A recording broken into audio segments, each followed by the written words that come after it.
дар ин бахши барнома аз толори суди шаҳри Хуҷанд гузориш омода намудем, ки оқибати ҷиноят бо сӯистифода аз ҳиссиёт ва боварии диниро инкос менамояд. нисбати Ғайбулло Абдуллоев, истиқоматкунандаи ҷамоати деҳоти Бунҷикати ноҳияи Шаҳристон, ки дар асоси ду моддаи кодекси ҷиноятӣ 142 иловаи 1 ва 247 айбдор дониста мешуд, ҷазои маҳрум кардан аз озодӣ татбиқ гардид.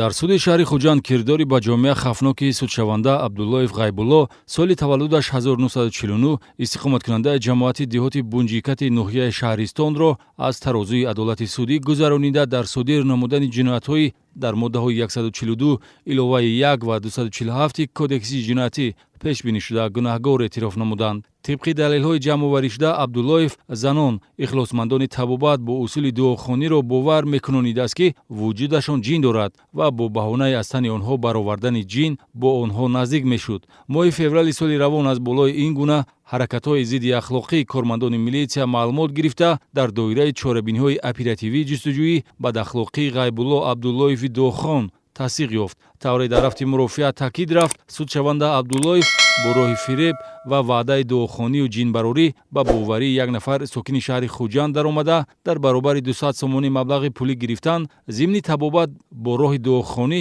аз эътиқоди динии ӯ сӯистифода карда, нисбати охирон бадахлоқиро раво дида муносибати маҳрамона анҷом додааст. дар асоси далелҳои ҷамъовардаи мақомоти тафтишотӣ, ки гуноҳи судшавандаро исбот мекард, судя ӯро дар содир намудани ду ҷиноят гунаҳгор дониста ҳукми ниҳоии худро баровард. бо дастрасии қисмҳои 1 ва 3 моддаи 67 кодекси ҷиноятии ҷумҳурии Тоҷикистон барои маҷмӯи ҷиноятҳо бораи қисман замъ кардани ҷазоҳои таъин гардида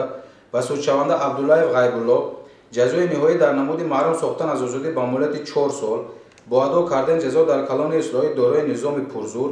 ва ҷарима ба андозаи 200 нишониҳанда барои ҳисобҳо баробар ба 12 000 сомонӣ ба фоидаи давлат бо маҳрум кардан аз ҳуқуқи ишғоли мансабҳо дар ташкилотҳои динӣ ва машғул шудан ба фаъолияти динӣ ба муддати 4 сол таъин карда шавад.